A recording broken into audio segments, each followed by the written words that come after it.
আকাশ জুড়ে ছোঁয়া ছোঁয়া মেঘ, ভূমি বিস্তীর্ণ সবুজের পাহাড়, তার গা বেয়ে ঝরে পড়ে ঝর্ণা, ঝিরি।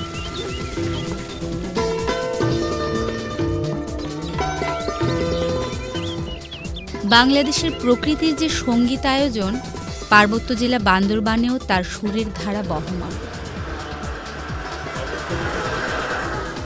মনে হয় প্রকৃতি তার সৌন্দর্যের সবটাই উজাড় করে দিয়েছে বান্দরবানকে। পাহাড়, নদী, ঝর্ণা, বনভূমি আর মেঘের এক অদ্ভুত মিলন মেলা এ জায়গা। এখানকার স্বর্ণমন্দির, নীলাচল, নীলগিরি ভ্রমণ পিপাসু মানুষের কাছে পছন্দের অন্যতম জায়গা।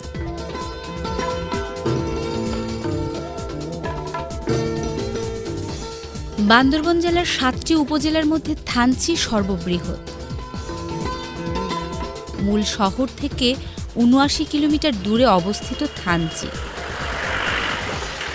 আঁকাবাঁকা উঁচু নিচু রাস্তায় থানচি যাবার একমাত্র পথ। মারমা শব্দ থানচই বা বিশ্রামের স্থান থেকে থানচি শব্দটির উৎপত্তি। এটি বাংলাদেশের সর্বপূর্বের উপজেলা। থানচির আয়তন ১,০২০.৮৪ বর্গ কিলোমিটার। প্রায় ১,৬৯,৯৯২ জনের এই উপজেলায় একটি মাধ্যমিক বিদ্যালয়, ২টি নিম্ন মাধ্যমিক ও ১৭টি প্রাথমিক বিদ্যালয় রয়েছে। থানচি বাজার সাঙ্গু নদীর পাড়ে অবস্থিত। সাঙ্গু খরস্রোতা নদী। থানচি থেকে সাঙ্গু নদী দিয়ে রেমাক্রি ইউনিয়নে যাওয়ার একমাত্র উপায় নৌকা বা ট্রলার। সাঙ্গু নদীর তীব্র স্রোত দিয়ে ধীরে ধীরে উপরে উঠে রেমাক্রি যেতে হয়। যাবার পথে আশেপাশের সবুজ প্রকৃতি আপনাকে নিয়ে যাবে সৌন্দর্যের এমন এক ভুবনে যার কোনো তুলনা হয় না। নদীর দুপাশে সবুজে মোড়ানো উঁচু উঁচু পাহাড় আর পাহাড়ের মাঝে মাঝে টিন আর বেড়া দিয়ে তৈরি আদিবাসীদের বসতঘর দেখা যায়। সাঙ্গু নদীর অন্যতম আকর্ষণ হচ্ছে নদীর মাঝের বিশাল বিশাল পাথর। এসব পাথর ঘিরেই বয়ে চলে নদীর স্রোত। এই বিশাল আকৃতির পাথরগুলো আদিবাসীদের কাছে দেবতার মতো। স্থানীয়রা এদের মধ্যে সবচেয়ে বড় পাথরটির নাম দিয়েছে রাজা পাথর। ছোট বড় এই পাথরগুলো নদীর সৌন্দর্যে দিয়েছে ভিন্ন মাত্রা, করেছে আরো মনোরম। সাঙ্গু নদীতে পাথরের মাঝেও দেখা যাবে আদিবাসীদের মাছ ধরার দৃশ্য। নদীর পাথুরে পথ অতিক্রম করে কিছু দূর গেলেই চোখে পড়বে রেমাক্রি ফলস। রেমাক্রি ফলসের সৌন্দর্য, পানির কলকল শব্দ সব মিলিয়ে এক অন্যরকম আবহ তৈরি করবে। এখান থেকেই চোখে পড়বে রেমাক্রি বাজার। উইলিয়াম ওর্ডসওয়ার্থের প্রকৃতি তত্ত্বের যেন এখান থেকেই শুরু। And again I hear these waters rolling from their mountain springs with a soft inland murmur. Once again do I behold these steep and lofty cliffs that on a wild secluded scene impress thoughts of more deep seclusion and connect the landscape with the quiet of the sky.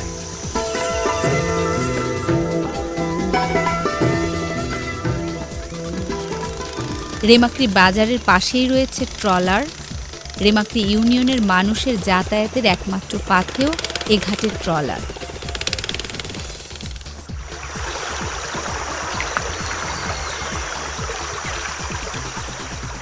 ভোর হবার সাথে সাথেই লোকজন যার যার কাজে বেরিয়ে পড়ে।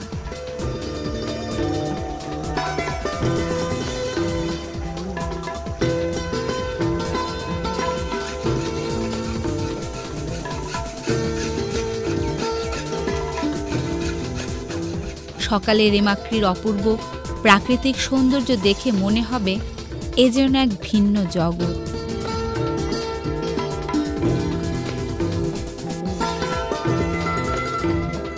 পাহাড়, নদী আর মেঘে ঢাকা বিশালে জগৎকে ঘিরে আছে নদীর স্রোতের কলকল শব্দ।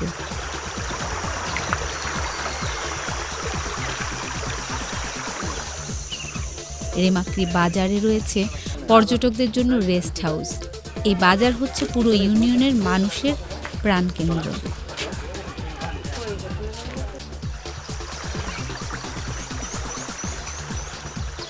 রেমাক্রি খালের দুপাশে পাহাড়ে ঘেরা আঁকাবাঁকা উঁচু উঁচু দুর্গম পথ অতিক্রম করে পায়ে হেঁটে যেতে হয় বাংলার নায়াগ্রা নাফাকুম জলপ্রপাতে।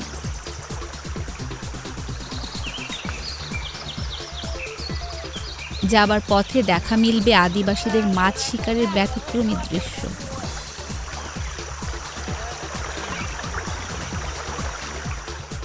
নাফা মাছ নামে এখানকার মাছের বৈশিষ্ট্য হচ্ছে এই মাছ সব সময় স্রোতের বিপরীতে চলে, উজানে। যাতায়াতের রাস্তা দুর্গম হলেও অপরূপ সুন্দর নাফাকুম ঝর্ণা।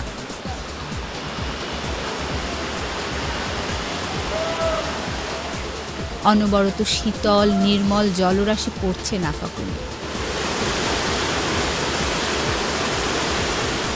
বর্ষাকালে তীব্র গতিতে পাথরের উপর পানি আছড়ে পড়ার শব্দ, ঝর্ণার চারপাশে পাহাড়, নদী, পাথরের স্তূপ, জলের তীব্র স্রোত আর নাফাকুম পাড়ার বসতবাড়ি সব মিলিয়ে এক অপূর্ব সৃষ্টি।